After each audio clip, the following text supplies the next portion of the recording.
देखो, अब आज बात कर रहे हैं हम काय की साइनोबैक्टीरिया। जगत मोनेरा के एक एक कंटेंट पढ़ते जा रहे हैं। कल बात करी थी हमने एक्टिनोमाइसीट्स की। अब आज बात करेंगे हम साइनोबैक्टीरिया का। या इनका एक और नाम क्या है? या हिंदी में कहते हैं इसको साइनो जीवाणु या नील हरित क्षेत्र। ठीक, अब सबसे पहले ये कैरेक्टर आते हैं या क्या क्या विशेषता होती है, ये हम इसकी बात कर रहे हैं। सबसे पहले साइनोबैक्टीरिया एक कोशी की भी हो सकते हैं या बहुकोशी की भी हो सकते हैं। शरीर इनका कैसा होता है? पिलाकुलर। ये सबसे पहली लाइन हो गई। नम और छायादार स्थानों पर पाए जाते हैं। ठीक है, दूसरी मुख्य विशेषता इसकी कि जितने भी साइनोबैक्टीरिया हैं कैसे होंगे? ग्राम निगेटिव होंगे। जबकि कल हमने एक्टिनोमाइसीट्स देखा था, वो क्या था? Gram positive. इन्हीं में अंतर आ गया, तो आपको यही याद होना चाहिए कि वो ग्राम निगेटिव था तो साइनोबैक्टीरिया ग्राम पॉजिटिव। फिर आगे देखो, पहले इनको किस में रखा गया था? एल्गी में रखा गया था, क्योंकि इसमें शब्द क्या आ रहा? ब्लू ग्रीन एल्गी, मतलब ये एल्गी में है। लेकिन बाद में क्या देखा गया? इसकी प्रोकैरियोटिक स्ट्रक्चर होने के कारण इसको कहाँ रखा गया? जगत मोनेरा में स्थान दिया गया। ठीक है, इसके बाद ये लिखा मैंने कहाँ पाए जाते हैं? ये तालाब, नम भूमि या पानी का जो खेत होता है जहाँ धान उगाया जाता है, धान के खेत में ये अधिकता से होते हैं। इसके अलावा लाइकेन, जहाँ शैवालों कवक साथ साथ पाए जाते हैं, सहजीविता का उदाहरण है। इसके बाद एक एल्गी होती है एजोला, उसके साथ भी ये सहजीवी के रूप में पाए जाते हैं। और एक होता है ब्रायोफाइट, एंथोसिरोस, आगे पढ़ेंगे हम ब्रायोफाइट में, ये उनके साथ भी पाया जाता है। क्लियर है?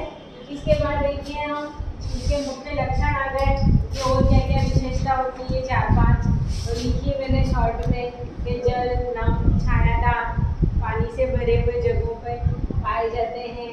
फिर इनके अंदर क्या होता है? क्लोरोफिल ए और क्लोरोफिल सी पाया जाता है। फिर आगे क्या लिखा मैंने?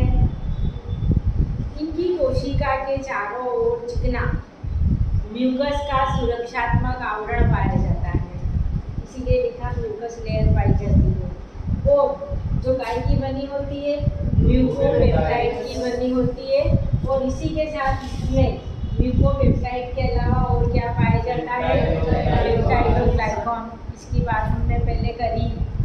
ठीक है, जीवाणु में पढ़ाया हमने। ठीक, अब इसके अलावा अब ये ब्लू ग्रीन, ग्रीन शब्द आ रहा है, हरा जहाँ भी होगा कोशिका भित्ति में क्या पाया जाएगा? सेलुलोज पाया जाएगा। तो इनमें एक झिल्ली पाई जाएगी, वो झिल्ली काय की बनी हुई रहेगी? सेलुलोज की बनी हुई रहेगी कोशिका भित्ति। फिर इनमें जीवाणुओं के समान प्रारंभिक केंद्रक पाया जाता है, यानी अस्पष्ट केंद्रक, मतलब केंद्रक है भी नहीं और है भी, स्पष्ट दिखाई नहीं दे रहा है, सिर्फ यूँ लग रहा है कि हाँ इसके अंदर ये आनुवंशिक रचनाएं ले जाने वाली इकाइयाँ हैं, यानी प्राथमिक प्रकार का, स्पष्ट रूप से नहीं दिखाई देने वाला, जहाँ शुरुआती हुई है बनने की। कोशिका भी अस्पष्ट है, तो अन्य कोशिकांग भी अस्पष्ट है। तो इनके अंदर साइनोबैक्टीरिया में जीवाणु के समान ही प्रारंभिक प्रकार का केंद्रक, या इंग्लिश में हम कहेंगे उसको इंसिपिएंट न्यूक्लियस, पाया जाता है। ठीक है, फिर आगे देखिए क्या लिखा। अब ये अलग अलग रंगीन होते हैं, कलरफुल होते हैं, तो इनके अंदर ये तो लिखा ही है हमने कि मुख्य रूप से क्लोरोफिल ए और सी पाया जाता है। इसके अलावा ब्लू कलर भी है इसमें, तो देखो फिर लिखा हमने कि क्लोरोफिल ए और सी, तो वही बात लिखी। इसके अलावा इनमें अलग अलग तरह के वर्णक जो रंग देते हैं, इनके नाम है वर्णकों के फाइकोबिलिन्स, फाइकोसाइनिन और फाइकोइलिथ्रिन, ये भी पाए जाते हैं। और अब इनका रंग क्या है? ब्लू ग्रीन बोल रहे हैं हमको, नीले हरे। तो इनके अंदर क्लोरोफिल ए और सी के अलावा फाइकोबिलिन्स, फाइकोसाइनिन, फाइकोइलिसिन तो है, लेकिन फाइकोसाइनिन की मात्रा बहुत ज़्यादा पाई जाती है। ये देखो ऊपर एगो का मतलब ये ज़्यादा पाई जाती है, इसलिए ये कैसे दिखते हैं? ब्लू ग्रीन, नील हरित दिखते हैं। ठीक है, इसके बाद देखिए आप लोग क्या लिखा हमने, इनमें रिक्तिकाएँ पाई जाती है गोलाकार। अब गोलाकार रिक्तिकाओं में वायु भरी रहती है, इसी के कारण ये पानी के ऊपर क्या होते हैं? तैरते रहते हैं।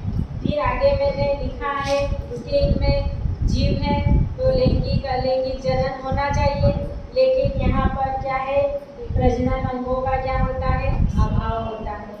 इसके बाद इनमें संचित भोजन किस रूप में पाया जाता है? स्टार्च। वैसे भी जहाँ प्लांट सेल की बात हो रही है, जो भोजन बना रहे हैं, स्वपोषित प्रकृति के हैं, उनमें संचित भोजन किस रूप में होता है? स्टार्च के रूप में होता है।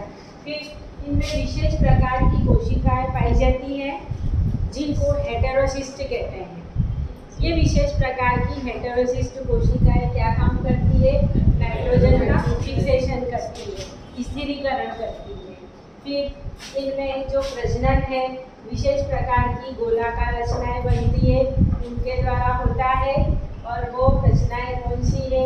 एकाइनिक, हार्मोगोन और हेटेरोसिस्ट। ये सिर्फ लक्षण लिखना है। अब ये एक एक क्या होते हैं ये हम बाद में देखेंगे डिटेल।